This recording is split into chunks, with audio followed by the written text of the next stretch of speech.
ونتوب إليه والحمد لله رب العالمين ثم الصلاة والسلام على أشرف الأنبياء والمرسلين حبيبنا وحبيب رب العالمين بالقاسم محمد اللهم صل على محمد وعلى آله الطيبين الطاهرين المعصومين المنتجبين.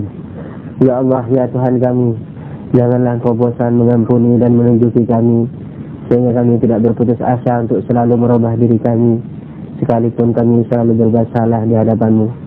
Ya Allah, ya Tuhan kami, selimutilah kami dengan kesejukan rahmat-Mu, sehingga tidak kepanasan karena dosa-dosa kami. Ya Allah, ya Tuhan kami, tunjukilah kami selalu, tunjukkanlah diri-Mu kepada kami, sehingga kami tidak mencari selain-Mu. Amin ya rabbal alamin. Sallu ala nabi. Allahumma shalli ala Muhammad wa ali Muhammad. Dalam jalsah yang telah lalu, sebagaimana maklum, kita membahas hadis yang biasa dibaca oleh para pemula dalam syair suluk, yaitu hadis Unwan al-Basri, salah satu sahabat daripada Imam Shadiq alaihissalam. Namun bukan bermaksud untuk demam suluk, tapi karena pada awal daripada hadis itu mengandung arahan kepada orang-orang yang ingin menuntut ilmu, di mana beliau jelas mengatakan bahwa ilmu itu tidak bisa dicapai dengan belajar. Ilmu itu bukan yang dicapai dengan belajar, melainkan ilmu itu adalah cahaya yang diberikan Allah kepada hati seorang hamba yang ingin dihidayahi. Jadi awalan, yang pertama, definisi ilmu di sini adalah ilmu yang diberikan Allah kepada hati seorang manusia yang ingin dihidayahi. Jadi kalau mau ditarik pemahaman balik yang kasar, jadi kalau dalam bahasa mantik itu ada pemahaman mukhalafah, jangan dikasih yang dingin-dingin. Jadi kalau anak mengatakan anak kedinginan, berilah anak selimut, jangan terus dikasih air es. Pemahaman baliknya begitu kan, mudah lah. Jadi dalam mantik itu dijelaskan pemahaman mukhalafah atau dalam usul, dalam segala macam istilah saja, wa illa pemahamannya mudah, mengertinya gampang. Nah, ketika Imam Shadiq mengatakan bahwa ilmu itu bukan yang dicari dengan belajar, tetapi ilmu itu yang diberikan oleh Allah ke dalam hati manusia, berarti ilmu yang belum masuk ke hati, artinya masih baru di otak kalau bahasa kasarnya, itu belum dikatakan ilmu dalam hal ini. Memang dalam logika filsafat sudah disebut ilmu, sebab ilmu adalah datangnya sesuatu atau datangnya gambar sesuatu dalam diri manusia, dalam roh manusia, apakah itu otak atau hati. Jadi kalau anda gambarkan manusianya, ya, ini otak, kemudian ini hati misalnya. Kalau dalam filsafat, semua yang tergambar dalam otaknya ini, walaupun otak ini alat, ya, ini semua yang memiliki ada apa? Roh bagian katakanlah khayal. Yang sini ini berhubungan dengan bentuk tetapi tidak berbeban. Jangan lupa itu. Khayal, yakni bentuk tanpa sifat benda, tanpa beban benda. Nah, terus apa-apa yang ada dalam otaknya ini, dalam gambaran ini, apa? Disebut ilmu. Ilmu dalam mantik dan filsafat. Nah, tetapi dalam filsafat ilmu itu ada dua. Ilmu yang apa kemarin tuh aksiden, kan? Terus ilmu yang substansi. Ketika ilmu itu diamalkan, katakanlah kalau bahasa kasar dari otak, apa tertulis di hati. Nah, ini yang dikatakan ilmu. Kalau menurut ilmu hadis, istilah hadis ini. Jadi ilmu yaitu pokoknya yang diamalkan itu ilmu, yang tidak diamalkan bukan ilmu. Kesimpulannya gitu. Nah, ketika diamalkan terukir di hati. Ketika dilanjutkan menjadi substansi sehingga menjadi hakikat dirinya, hakikat rohnya. Nah, Imam Shadiq ketika mengatakan ilmu itu adalah nur yang diberikan kepada hati, nah, itu adalah bukan ilmu yang dicapai dengan belajar, tapi ilmu yang diberikan Allah kepada hati manusia, yakni ilmu yang diamalkan. Nah, itu satu. Terus yang kedua, syarat mencari ilmu yang diamalkan ini apa kemarin? Syaratnya? Mencari rahasia ubudiyah.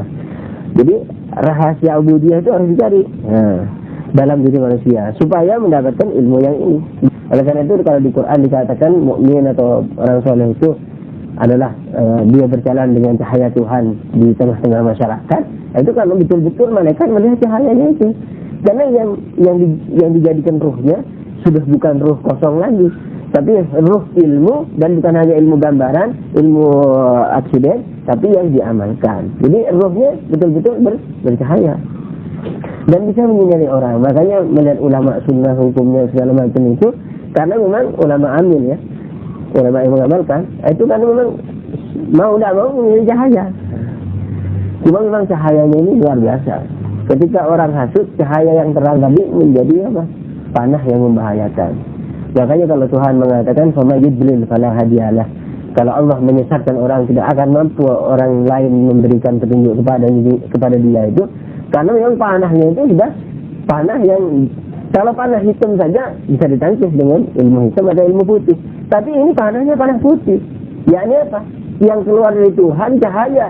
Tapi karena kita mempunyai sifat-sifat takabur atau hasud segala macam, yang putih tadi itu kita robah menjadi hitam, kemudian menusuk diri kita sendiri. Baik, tidak bisa sudah orang lain menyelamatkan dia. Kalau setan masih bisa, yang biji-biji setan masih bisa. Tapi kalau sudah panah dari Tuhan yang putih ini kita hitamkan untuk menusuk diri kita, itu nggak bisa ditangkal lagi. Kecuali satu, yaitu kita taubat dari hasudnya, taubat dari takaburnya. Gitu. Jadi kalau orang hasud, hatta orang ini lali, ngomong apa saja menyakitkan hatinya. Caranya bagaimana? Dengarkan. Itu nanti dalam teori-teori praktik menyelamatkan diri kita dari penyakit-penyakit batin itu begitu. Orang ini benar, tingkahnya benar. Anak kenapa tidak suka? Berarti anak hasud. Bagaimana cara mengobati? Kalau dia ngomong dengerin. Hatta ente tahu, sekalipun kamu tahu apa isi.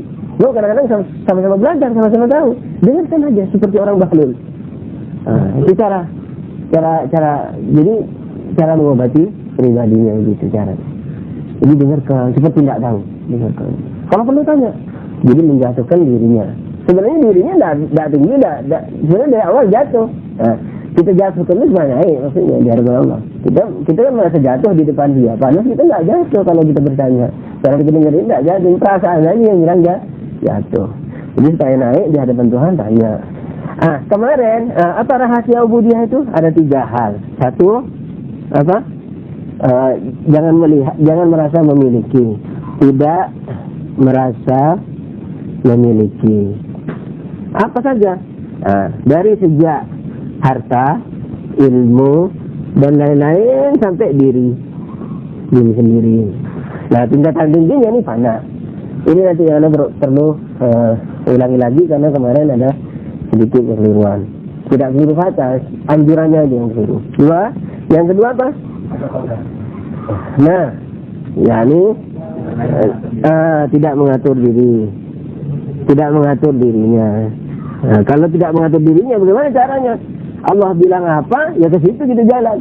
Allah larang apa, ya ke situ kita jangan jalan. Gitu. Kita berusaha. Jadi hasilnya apa di sini? Melihat perintah Tuhan, ya. Hasil yang dicapai oleh kedua ini melihat kesukaan Tuhan,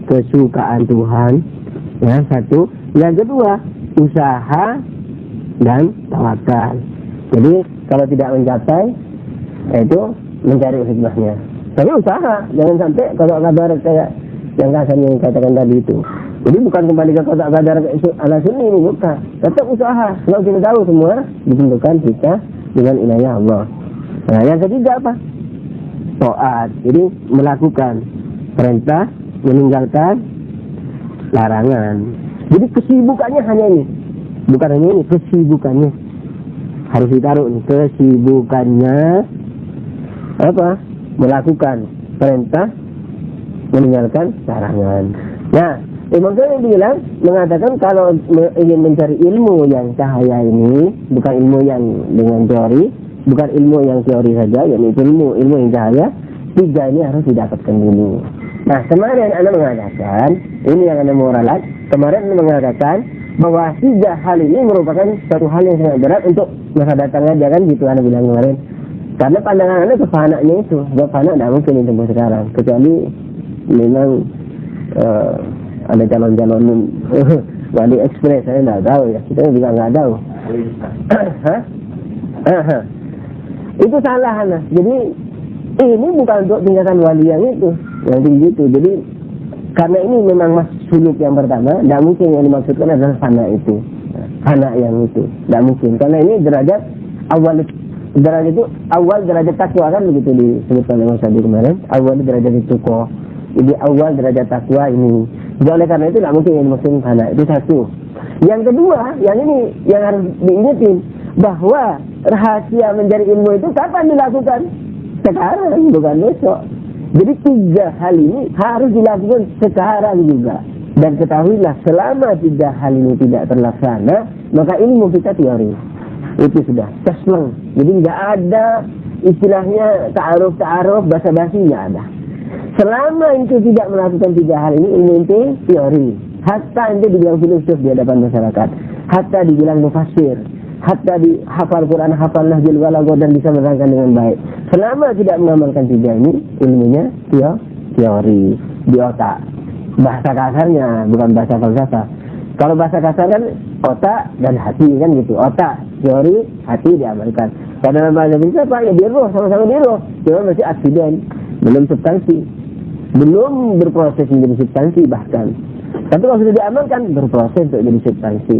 Jadi sekarang yang perlu Anda tekankan sekarang ini, sebelum memasuki yang lainnya, ini yang Anda maksudkan, yaitu apa? 3 hal ini harus dicoba semaksimal mungkin.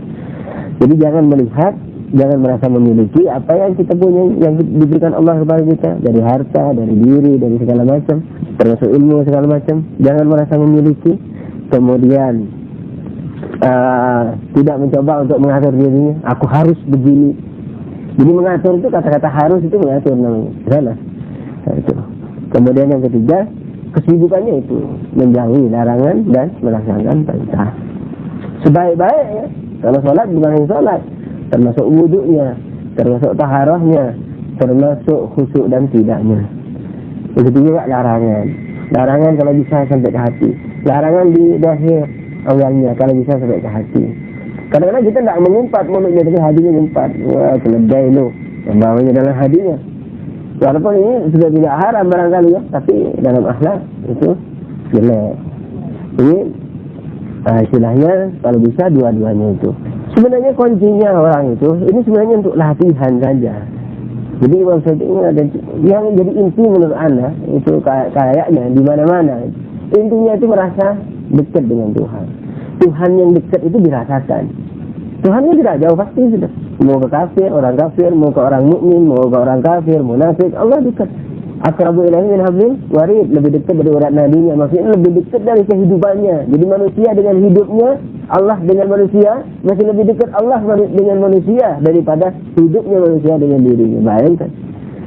Nah, cuma tidak dirasakan. Nah, ketika orang tidak merasakan, ya sudah. Mau hasud, mau takabur dalam hati, luar hati, mulut, hati, tidak ada bedanya buat dia. Makanya ketika Imam Husain mengatakan kalau kamu ingin hidup bebas, fakunu ahlaran. Jadi kalau kamu ingin bebas, ya bebaslah. Enggak, cuma diapain orang kamu ingin bebas. Tapi kalau ingin menjadi hamba Tuhan, namanya hamba budak Tuhan. Pengaturan diri itu sangat dipengaruhi oleh iklim yang melingkunginya. Katakanlah di Indonesia kita ini hukum Tuhan yang mengatur itu, tapi karena masyarakat di sekeliling itu belum siap menerima. Apakah bisa pengaturan diri itu tetap saja berjalan? Tetap berjalan. Jadi pengaturan diri terhadap diri kita itu tidak ada hubungan sama orang. Pada hakikatnya begitu. Jadi kewajiban kita kepada Tuhan itu ada dua, memang, kepada diri atau kepada orang lain. Orang lain ini banyak, keluarga, paman, tetangga, kampung, negara. Nah, dari keluarga ke atas ini tidak ada urusan sama diri kita. Jadi dalam akhlak ini yang ditekankan sangat itu memang dalam pengaturan diri. Pengaturan ini yang bebas kemana-mana. Nah, jadi pengaturan diri ini yang ke dalam, kan ada yang ke dalam, ada yang keluar. Diri ke orang lain, diri sendiri dan orang lain, orang lain dari keluarga sampai ke negara, kan gitu ya. Yang di dalam diri sendiri ini bebas, artinya anjuran akhlak tidak terikat sama sekali dengan keadaan. Tapi yang di luar ini disesuaikan dengan keadaan. Misalnya, Anda mau menasihati orang tua, tapi Anda yakin dia tidak terima, justru malah bisa mengumpat aimah. Kalau Anda terangkan Imam Ali, untuk sekarang ini keadaannya masih belum bisa, malah dia bisa mengumpat Imam Ali. Karena dia belum tahu. Nah, itu jadi tarik ulurnya ini yang berhubungan dengan orang. Tapi kalau diri sendiri, Kita kalau nafsin apa? Ala nafsi kurang lebih begitu ya. Basirah. Jadi kalau insan apa kalau nafsi? Dalam ayatnya itu setiap manusia, kemarin baca ayat juga seluruhnya di situ di pengajian itu. Apa? Balil insan ala nafsi basir. Semua manusia mengetahui diri sendiri kelemahan kekuatannya. Kemarin itu juga ada kelirunya. In kuntum awliya'u lillahi min dunin nas. Karena kemarin baginya in kuntum awliya'u min dunillah. Min dunillah gimana caranya? Kebalik. Tapi maknanya benar yang ada terangkan. Jadi kalau kamu merasa wali Tuhan, maka cita-cita akan mati. Jadi ayatnya itu kalau kamu merasa walinya Tuhan tanpa ada ikatan dengan orang lain, memang kamu ikhlas walinya Tuhan, cita-cita akan mati. Matinya lebih dekat dengan Tuhan. Tapi kamu tidak akan pernah mencita-citakan itu karena dimakan zaman itu. Karena atas kelakuan kamu yaitu orang yang suka misalnya bir tidak mungkin menyukai. Jadi kesukaannya kepada keburukan, apalagi menjadi substansi, maka yang keluar apa cita-citanya buruk dulu. Berbahayanya itu perbuatan dosa dan begitu juga bagusnya berbuat pahala. Berbuat dosa itu apa? Ketika kita berbuat hitam. Oh, awalnya mungkin masih sekali masih aksiden. Berbuat lagi. Semakin banyak aksidennya, sering sudah keluar timbul keinginan-keinginan buruk. Itu nggak bisa enggak itu, karena ada hubungannya dengan hitamnya batin kita itu. Kalau sudah menjadi substansi, maka semua cita-citanya buruk. Itu bahayanya. Tidak mungkin cita-cita masih campur ya. Tadi memberi cita-cita misalnya menguasai orang, sambil juga misalnya beramal kebaikan bawahnya. Masih campur? Enggak, ini sudah enggak. Misalnya kayak Yazid. Itu sudah jadi kalau istilah kita mengkristal, yani mensubstansi. Jadi semua cita-citanya jelek, ada yang bagus sedikit. Itu bukan takdir dalam arti ditentukan Tuhan. Enggak, tapi hukumnya ditentukan Tuhan. Yani siapa yang makan hitam menjadi substansi, semakin banyak substansinya, cita-cita buruknya semakin banyak, semakin mensubstansi hitamnya itu, yang keluar cita-citanya buruk. Itu hukumnya ditentukan Tuhan itu. Begitu juga cahaya, enaknya berbuat baik. Kenapa susah ya berbuat baik? Padahal berbuat baik itu enak. Yang dimakan cahaya, ke dalam dirinya cahaya, nanti cita-citanya akan keluar cahaya. Tapi betapa beratnya berbuat baik. Betul nih, kalau masih pelajar ada penyakitnya sendiri. Nanti kalau sudah tinggi pelajarannya, sudah jadi ustaz, penyakitnya sendiri lain lagi. Ya susah ditanggulangi. Ya, tapi kalau yang tiga ini dipraktekkan terus, insya Allah sampai akhir. Sekalipun tidak jadi wali, selamat. Sudah. Itu kaitannya dengan ini.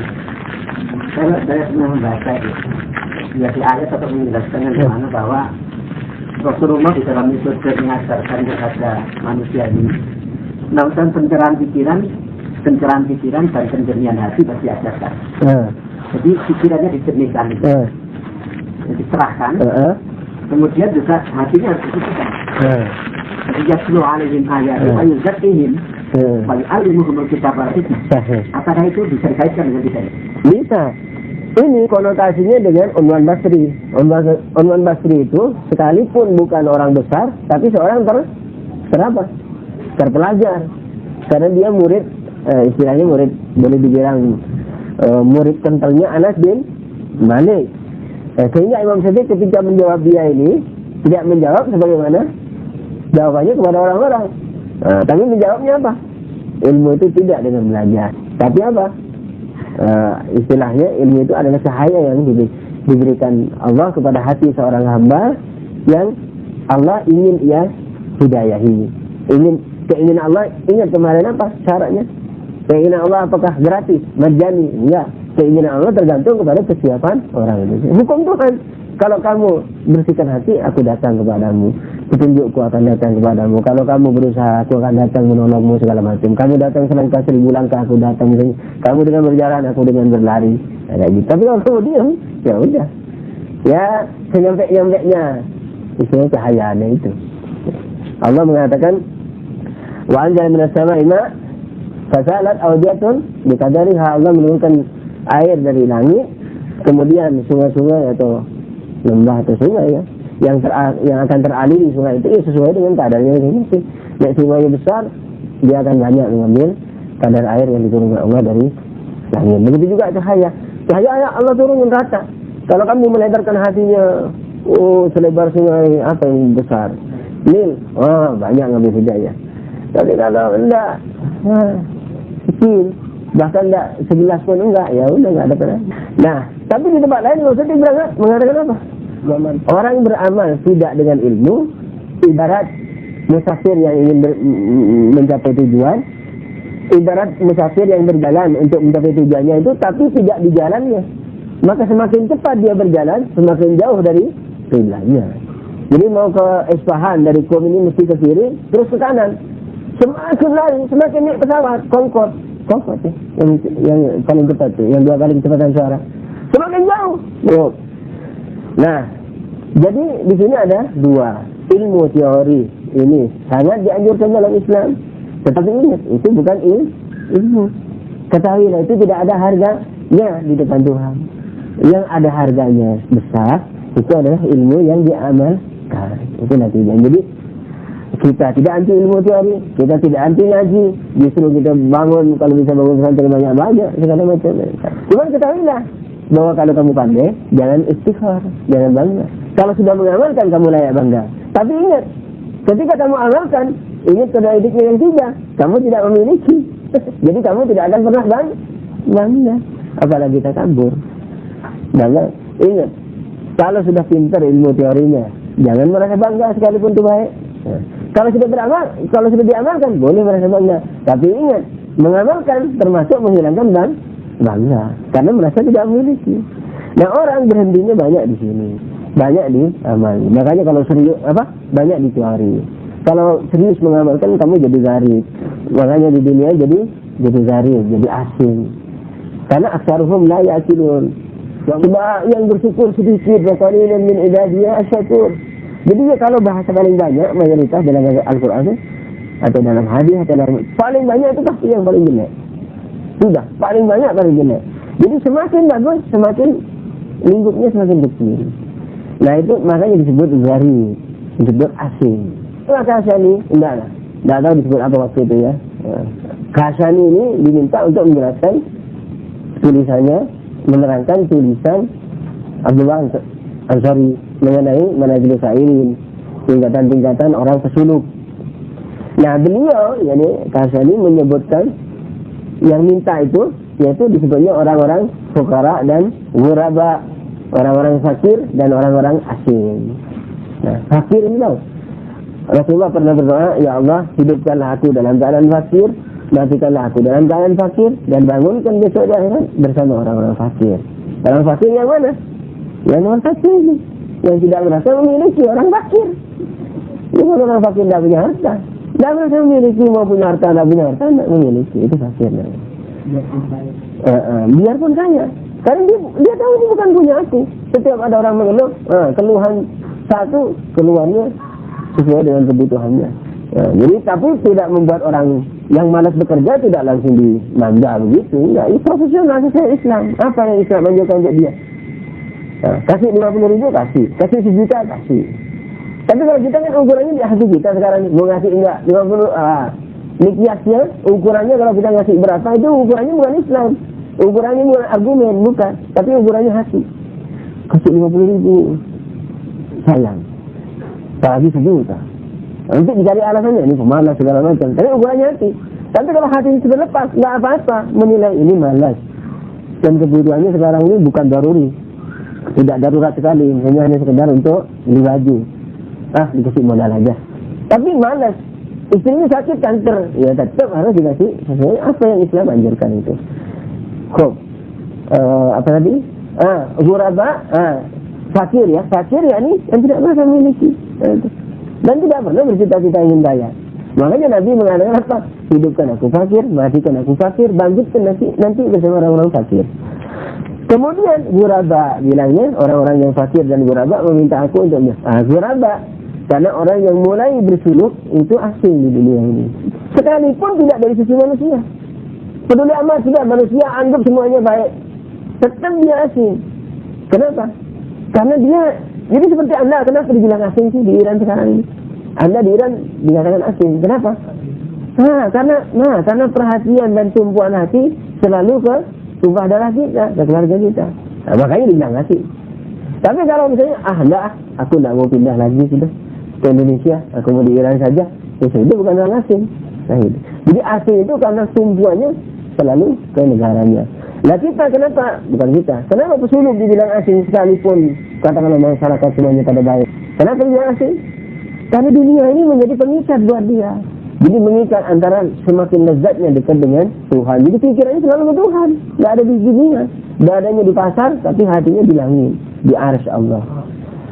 Nah, di Quran juga ada begitu. Di hadis banyak. Jadi mereka badannya di dunia, hatinya di Allah. Nah itu dibilang dari. Terlebih lagi ada ayat-ayat yang sering mengatakan bahwa setiap yang kebanyakan itu pasti yang buruk-buruk, yang jelek-jelek, tambah asing lagi. Bukan hanya asing, dimusuhi. Nah kalau sudah begini, ingin mati, itu mati buat dia mau atau justru madu? Madu. Bukan karena dimusuhi orang, bukan. Karena memang dari awal orang memusuhi, tidak memusuhi, dia asing. Pikirannya ke sana. Pikirannya ke sana, yakni ke Tuhan. Tujuannya ke Tuhan selalu. Bukan Islam yang asing, orangnya masih asing. Jadi ketika Islam sekarang sudah asing, orang sudah pada lari dari Islam. Terus kamu pegang Islam, di mana Islam itu asing, ya kamu jadi asing. Orang kamu bahasanya bahasa Quran, bahasa makna Quran. Perbuatan kamu perbuatan Quran. Sebentar-bentar jangan, ini ghibah. Sebentar-bentar jangan, ini riba. Sebentar-bentar, orang pada bosan. Ini semua nggak ada yang halal katanya. Itu, hitam putih. Kelanjutan hadis itu, Pak lalu berapa kata sahabat? Ya. Berapa itu orang yang perbaiki manusia, Pak? Itu diantaranya daripada tugasnya dia. Makanya dia dengan alam sudah lari. Tapi apakah dia mengantung diri? Karena supaya cepat mati? Ya tidak. Mencita-citakan mati. Tapi selama belum mati, maka dia terpaksa harus melakukan tugasnya dia. Di antara tugas dia apa? Amar ma'ruf dan nahi munkar. Bukan lari ke gunung-gunung. Tapi bukan pula bergerumpul-gerumpul ya Islam jamaah tabligh itu. Islam. Jadi pemahaman awalan mereka harus ngaji Islam. Tidak hanya sekedar musafir dengan misalnya dengan serban yang misalnya ada berbuntu di belakang kemudian bawa kompor kemana-mana. Itu bukan begitu. Awal dia harus ngaji dulu Islam itu apa. Yang benar saya mubarhan pakai dalil. Macam ilmu tasawurinya itu penting sebelum diamalkan. Sebab kalau tidak punya ilmu tasawuri semakin diamalkan semakin jauh dari apa yang dicita-citakan.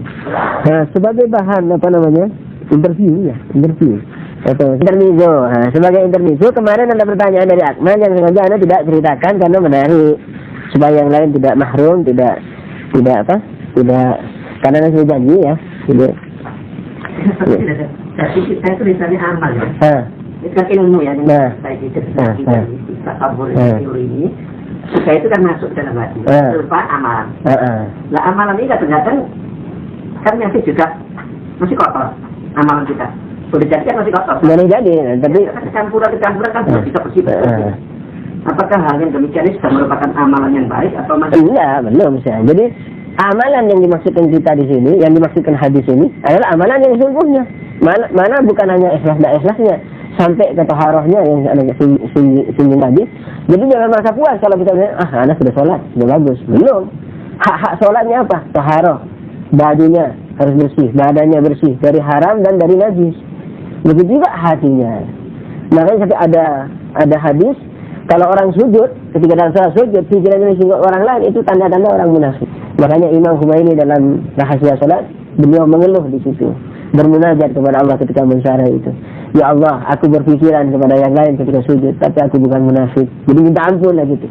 Sekalipun sudah tegas hadisnya, orang yang sujud pikiran di tempat lain, itu munafik. Nah, itu. Jadi amal yang dimaksudkan di sini ya sesuai dengan kadarnya. Tapi ingat, apakah kita terus lemah? Enggak. Amalkan aja, mau sekarat, 2 karat, 3 karat, sampai menjelang 24 karat. Karena kalau kita amalkan sekarat, insya Allah nanti bukan sekarat mau mati. Ya, kalau kita amalkan dalam kadar sekerat. Nah, kalau sekerat lain, karat lain dengan kerat. Jadi kalau sekarat, itu nanti dapatnya 2 karat. Kalau karat 3 karat, gitu seterusnya. Amal juga begitu akan mendapatkan imbalan. Banyak hadis yang disampaikan Mas Yudi kemarin itu, siapa yang mengamalkan satu ilmu akan mendapatkan yang lain. Dan dari tingkat amalannya juga derajat. Jika Anda mengamalkan amalan yang sholat, mau dapat yang lain apa? Itu puasa umpamanya ya. Puasa yang beneran ini maksudnya. Terus dari amalannya juga berkadar-kadar. Kadarnya begini, khusyuknya sekian derajat. Hasil begitu. Yang mengamalkan 1 derajat, insya Allah akan dapat 2 derajat dan seterusnya. Tidak boleh putus asa sama sekali. Tapi tidak boleh bangga sampai 100 derajat. Kalau sudah 100 derajat boleh bangga. Tapi tetap nggak boleh bangga karena ketika bangga hilang 100-nya itu, jadi 0 lagi, bahkan jadi minus. Jadi sebelum 100 derajat kita tidak bisa bangga. Setelah 100 derajat boleh bangga, tapi nggak bisa bangga. Bangga hilang lagi, hancur lagi. Nah, jadi ilmunya besar, ilmunya banyak, tidak boleh bangga. Kalau sudah diamalkan boleh bangga, tapi dalam salah satu pengamalannya, di antaranya apa? Tidak boleh bangga. Jadi kapan bisa bangga? Tidak ada. Apalagi takabur. Nah, bahaya orang. Kenapa anda tekankan di sini ini? Karena penyakitnya seorang pelajar dan ulama umumnya hanya satu ini, bangga sama takabur, hasud. Kurang lebih 3 hal ini. Walaupun 3 hal ini berantai sih, takabur, hasud, sombong, ego segala macam ini campur jadi satu, itu sudah lazim sama lazimnya. Berbahaya sekali. Nauzubillah. Semua mengatakan nauzubillah, bukan hanya anda, orang yang lain pun mungkin sampai menangis-nangis. Tapi nanti dalam praktek kita harus serius betul-betul. Jangan hanya dalam doa menangis, dalam praktek kita mesti menangis juga. Selalu kalau nasihati orang harus ketawa, harus kita ketahui nasihat anak itu anak juga. Jangan sampai merasa menasihati orang. Sekalipun kita sudah merasa mengamalkan ini, belum mungkin cocok amalan kita, apalagi seperti tadi itu, kalau mesti katanya mesti merasa ada kekotorannya, apalagi begitu. Jangan sampai menasihati orang, sudah gitu aja. Sampai turun wahyu nanti betul-betul jadi menasihat sama Allah. Dan sebelum itu jangan merasa menasihati orang. Nasihati kewajiban, tapi selalu diketahui, selalu kita sadari bahwa nasihatku juga untukku, selalu begitu. Dan taufik ini, ayyuhal ikhwan, ya habibi, taufik ini tidak akan bisa dicapai kecuali kita serius mengamalkan syariat agama ini. Serius betul mengamalkan. Orang lain biarkan mau nunggu mau apa. Hati-hati semuanya bisanya. Sudah. Jangan ejek, barangkali seperti jelek dia. Dia hanya menunggu aku telanjang di pasar. Dia ada bantuan, tidak ada. Secara kasar dia nungging ini. Aku tidak nungging. Tapi jangan dikira aku tidak nungging, aku lebih bagus. Jangan saja perasaan itu. Toleran, jadi selalu, tapi tegas. Merah tetap bilang merah. Dunia mau bilang biru, kamu tetap merah. Tapi jangan sekali-kali paksa orang bilang merah. Nanti dicintai sama ini. Datang nanti ilmu. Tidur pun tidak datang. Datang nanti. Betul ilham itu kan. Jadi kalau kita ini memperhatikan batin, sungguh sampai berinding bulu kuduk kita ini. Jadi rahmat Tuhan itu kalau Tuhan mengatakan wa anzalna minas sama'i ma'an, atau ya ma'an ya, fasalat audatun mikadariha, kami turunkan hujan dari langit. Itu jangan air dari langit, jangan dibayangin kayak hujan. Mau turun hujan mendung dulu kan gitu. Sehari paling sejam. Tidak, tiap hari hujan itu turun. Tiap hari, tidak pernah berhenti. Jangan dikira kalau Tuhan mengatakan dalam Quran, kami turunkan hujan, kami turunkan bukan hujan, air. Kami turunkan air dari langit, kemudian sungai-sungai akan teraliri sesuai dengan kadarnya masing-masing. Jangan dikira terus kayak hujan. Ada musim hujan, ada musim, kalau di Indonesia 6 bulan sekali, kalau di sini musim-musim rontok atau musim-musim semi, itu pun sedikit hujannya, tidak sampai banjir. Makanya sekali hujan pasti banjir di sini. Kenapa? Kalau tidak ada pohon. Sekali hujan banjir pasti sudah di mana saja begitu. Tidak ada pohon, gersang padang pasir. Jadi sekalipun yang banyak pohon di utara sana itu, jangan dibayangkan kayak Indonesia. Betul-betul sedikit pohon. Pasti banjir. Jangan dikira kayak gitu. Yes, 6 bulan sekali, kalau di Iran misalnya beberapa kali setahun, beberapa kali setahun. Kalau di Indonesia katakanlah 6 bulan dalam setahun. Jangan begitu. Dan itu pun tiap harinya, kalau di Indonesia yang 6 bulan itu pun tidak tiap saat. Misalnya sejam sehari, 2 jam sehari, mungkin kadang-kadang 2 hari tidak turun hujan, sekalipun musim hujan. Yang Allah maksudkan keturunan air dari langit, yakni sekarang ini setiap saat dan detik. Nah, kalau kita tidak bikin sungai di hati kita, tidak akan teraliri sama sekali. Nah, bikin sungainya gimana? Ini 3. Itu sudah dihapus. Yang 3 ini tadi. Nah, itu. Dengan syarahnya kemarin, insyaallah syarahnya tidak jauh. Mudah-mudahan tidak mengeluarkan maknanya dari Imam Shadiq. Selawat untuk Imam Shadiq. Allahumma shalli ala Muhammad wa ali Muhammad. Dan selawat untuk kebahagiaan Imam Mahdi. Allahumma shalli ala Muhammad wa ali Muhammad. Ini tidak basa-basi. Jadi di kelas, di majlis doa menangis, di luar juga begitu, menangis ekstrim, tapi diri sendiri. Peduli amat dengan orang, tidak paksa orang, tapi tegas. Sekalipun senyum tetap indah. Yang ku tahu dengan dalil-dalil merah. Kalau kamu punya dalil lain silahkan. Nah ketika dalilnya orang lain kuat ya ikuti orang lain. Nah, sampai nanti batil. Sampai ketahuan batilnya. Tapi sebelum ketahuan batilnya kita terima dulu yang lebih. Nah terus ada kemarin ada pertanyaan ketika sudah kelas sebagian besar sudah pula apa Nabi Adam itu. Jadi Nabi Adam itu bagaimana kalau tidak berbuat dosa katanya. Kalau tidak berbuat dosa berarti tidak ada manusia di muka bumi. Nah, atau kalau tetap menjadikan manusia gimana caranya? Kalau di filsafat mudah. Kemarin kan sudah ada mukadimahnya. Di antara penjelasan kemarin itu ada tiga alam. Ini sekedar gambaran saja ya. Ini materi, terus ini barzakhi, terus ini apa? Akli. Alam akal atau akli atau barzakhi. Barzakhi ini dibagi dua. Yang paling dekat dengan bumi ini adalah neraka, yang di atasnya adalah surga. Nah, akal ini dibagi menjadi tidak tahu berjuta-juta mungkin, tapi ada yang mengatakan 10 akal 1 dan akal 10.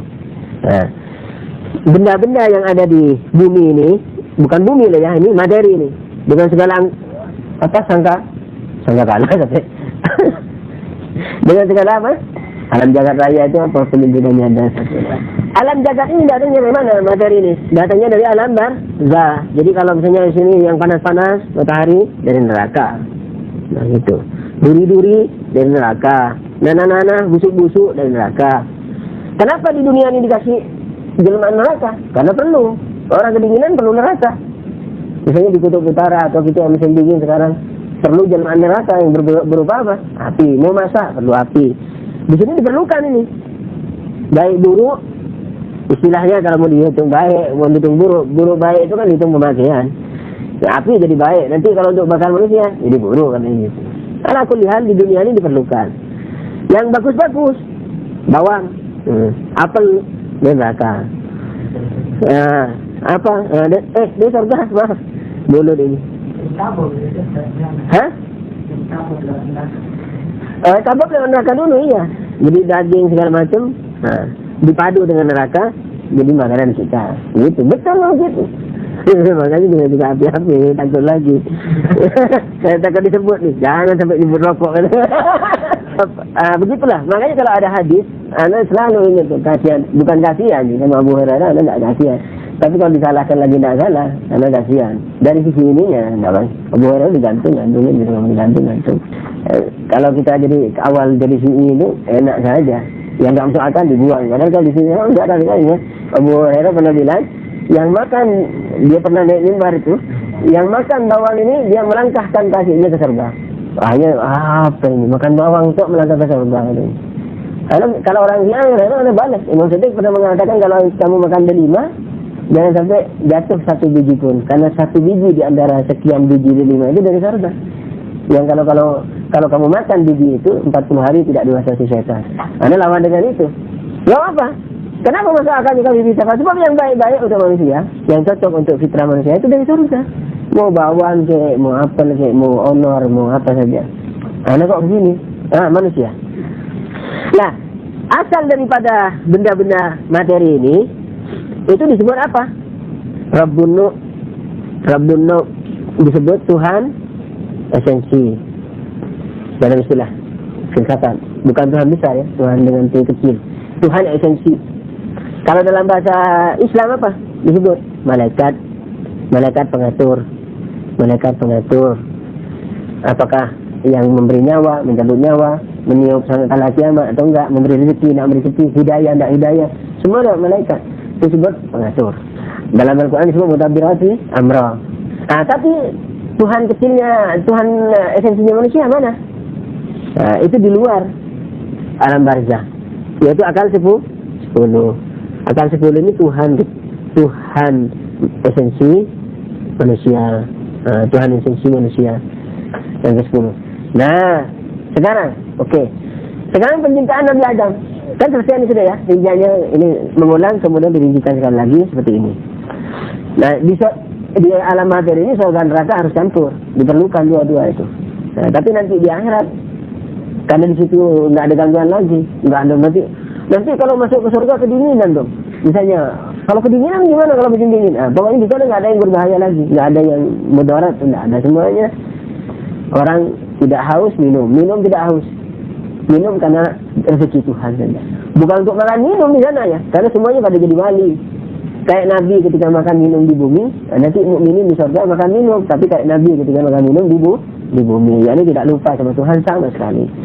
Nah, manusia di mana di kita? Di mana di kita? Nah, manusia di sini, Nabi Adam dicipta di sini. Ini kan manusia di sini, manusia kan materi. Mau di surga di sini nggak ada materi. Di sini hanya bentuk dan istilahnya bentuk dan bukan bentuk tetapi tidak memiliki beban. Nah, jadi Adam dicipta di sini, Hawa juga di sini. Entah di mana di India terserah, karena ada hadis-hadisnya, ada di India terus yang satu di mana gitu. Ya, dari sendiri itu anunya. Hadisnya ada di sofa sama marwah macam-macam. Anda tuh lihat alhasil di bumi sudah dicipta ini. Setelah dicipta kan ruhnya mesti dihembusin. Ruhnya dari mana? Akal 10 dong. Ini kan Tuhan kecilnya, Tuhan esensi peniupannya dari sini. Seperti apel ini, ketika dia tercipta apel di bumi, ketika malaikat tercipta apel melihat pohon apel itu terhujani, kemudian tanahnya subur, kemudian tidak ada yang menghalangi, matahari cukup. Ketika mau berbuah apel, yang mengkun fayakunkan dengan izin Allah siapa? Tuhan apel itu.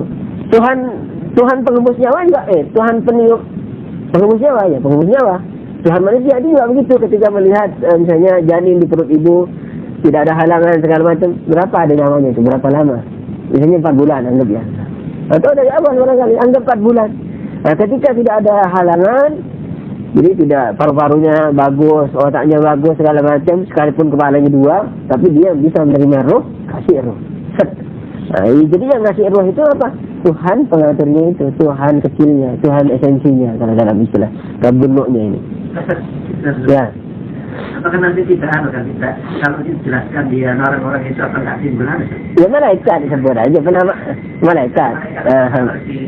Tuhan kalau karena itu dalam istilah nanti tidak tumbuh. Kalau di sini tidak apa-apa dibilang sama pengatur, karena memang nanti bakal dipelajari supaya kulino dengan istilahnya bisa. Kalau di masyarakat dia bilang sama pengatur, bilang malaikat pengembusnya, malaikat segala macam. Ini nanti pengembus. Nah, ketika Nabi Adam sudah siap, dibuat sama dengan ini semua kaki tangan Tuhan loh ya. Tidak ada yang mustaqil, tidak ada yang mandiri sama sekali dari Tuhan. Ketika Nabi Adam di badannya sudah sempurna, kayak janin dalam perut ibu, dihembuskan oleh akal 10 ini, rohnya di sini. Nah, ketika dihembuskan, dia harus melewati mana? Melewati surga, melewati neraka dan seterusnya.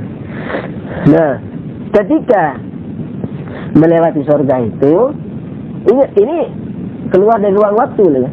Kayak Anda mimpi, Anda tidurnya 5 menit, mimpinya masih kecil, terus sekolah SD, lulus, sekolah SMP, lulus, terus sampai ke Iran.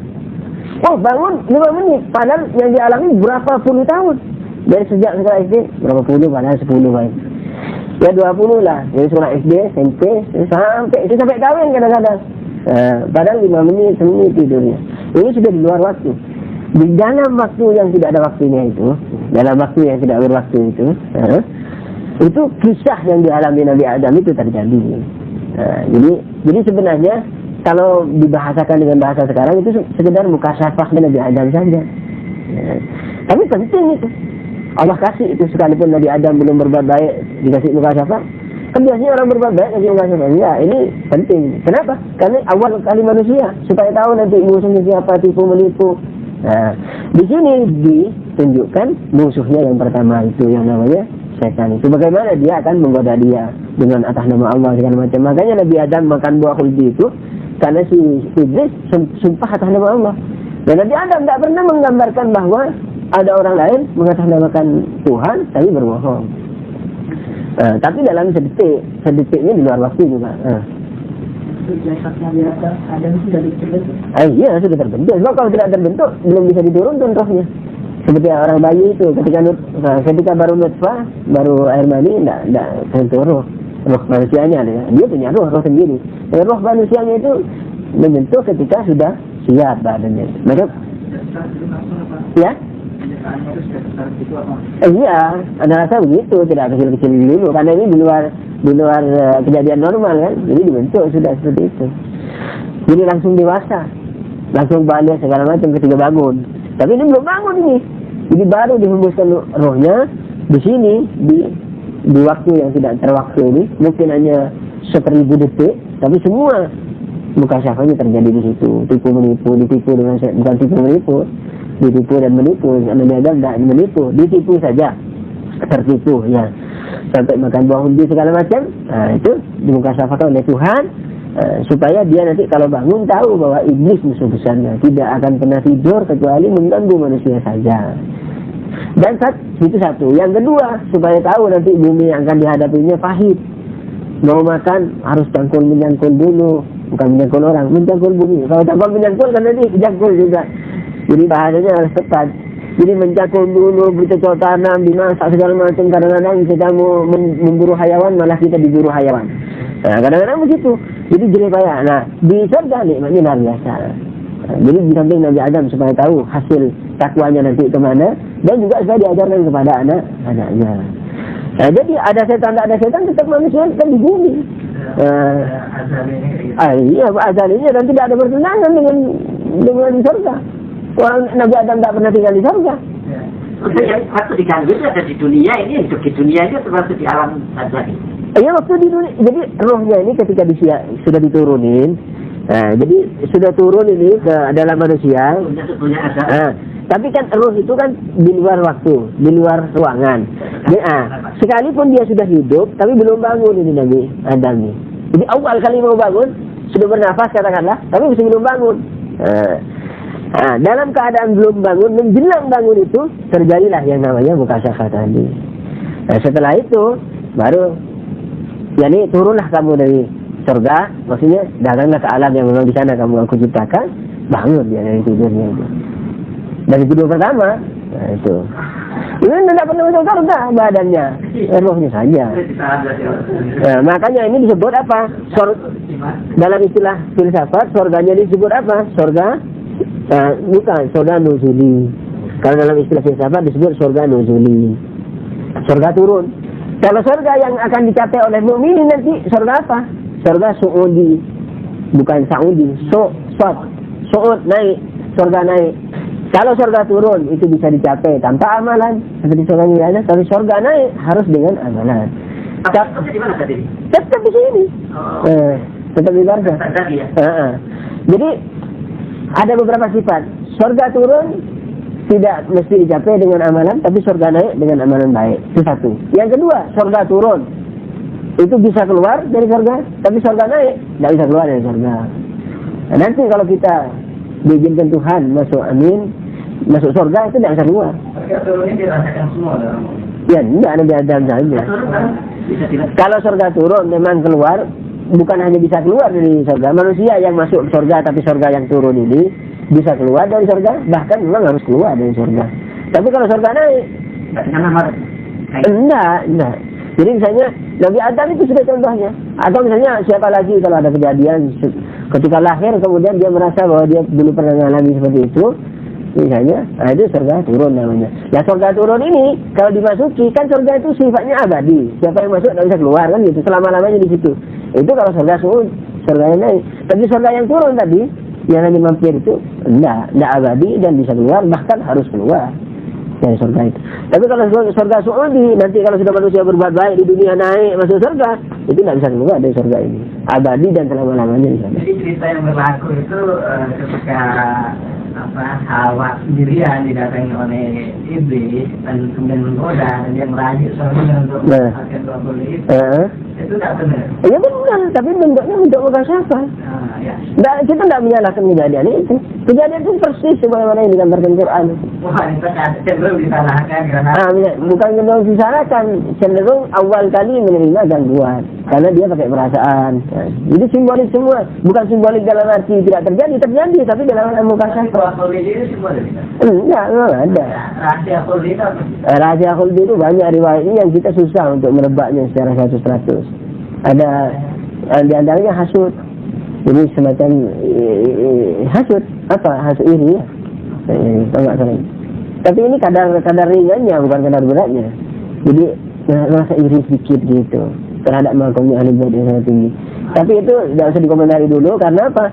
Karena yang jelas bahwa Jadi apa namanya itu, yang dua khuldi itu katakanlah merupakan suatu apa namanya ya, merupakan sesuatu yang apapun bentuknya, tapi merupakan larangan dari Tuhan, sekalipun larangan akhlak, bukan larangan fikih. Sebab di Quran, di surga ada fikih. Jadi larangannya adalah akhlak, tidak dosa, namanya irsyadi kalau dalam istilah ilmu kalamnya.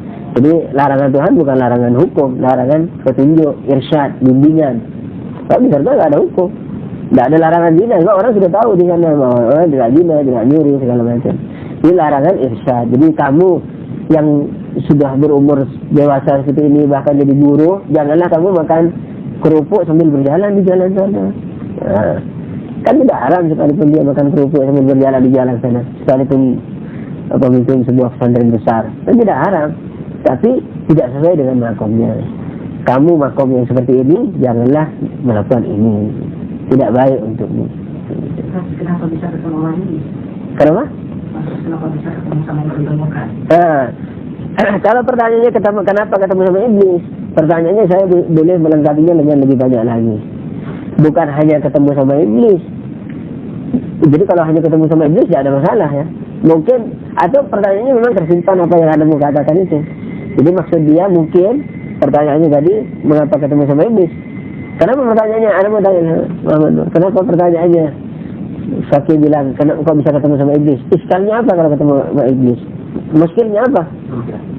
Surga tidak dimasuki iblis. Nah, bagus, berarti janda.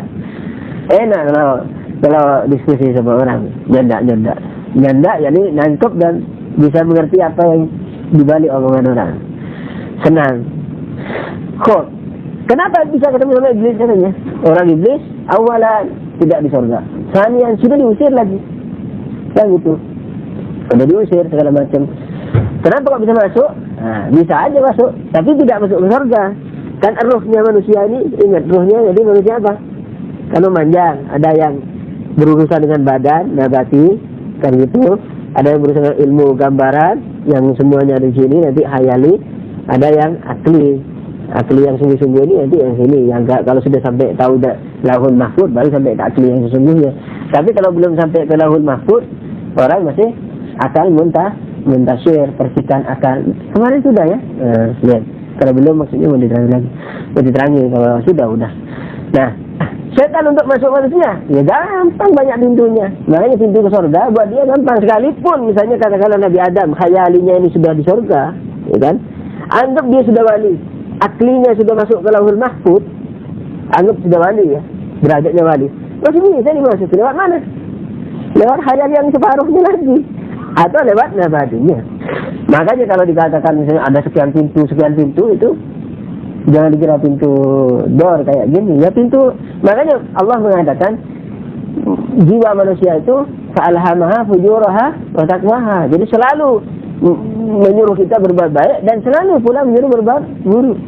Karena satu dari kekuatan ruh yang kekuatan tiga kekuatan akal, khayal dan nabati. Kalau nabati anggaplah dia tidak punya kesadaran, katanya hanya ngatur pertumbuhan badan. Tapi yang barzakhi ini bisa menjadi surga dan neraka. Jadi hawa nafsunya, keinginan duduknya masih ada, cuma ditangkal. Nah, makanya kalau orang yang sudah yang masuk neraka sekarang nanti tidak masuk neraka lagi. Bagaimana cara masuknya? Gejolak nerakanya dirasakan sekarang. Jangan diumbar. Ingin murka, diumbar. Nerakanya diumbar tahu. Dituruti, dilepaskan. Ingin marah, ingin umpat. Nah, itu tidak masuk neraka itu. Malah gejolak nerakanya semakin membara-bara. Tapi ketika ingin murka, ditekan. Nah, ketika ingin lihat perempuan, ditekan. Perempuan bukan muhrim. Ketika ingin ditekan-tekan, lama-lama mati nerakanya. Gitu. Tapi selalu ada katanya. Neraka ini selama insan masih hidup selalu ada. Sampai Rasulullah mengatakan, setan selalu menggodaku, tapi dia dalam tawaranku. Ini tidak akan pernah berhenti selama di dunia. Tapi orang yang sudah ilmu silatnya, jadi ilmu bela dirinya dalam membela hawa nafsu, dalam melawan hawa nafsu dan mengusir setan, ketika bela dirinya sudah menjadi substansi, mustahil dia tergoda. Maka itu mustahil Nabi tergoda. Sekalipun tetap digoda. Jangan dikata kalau Nabi digoda berarti dia ada kemungkinan jatuh. Berarti kemaksumannya kita ragu. Kalau kemaksumannya ragu, berarti ayat Quran kita ragu. Jangan-jangan bukan ini. Jangan-jangan ada 10 ayat yang lupa.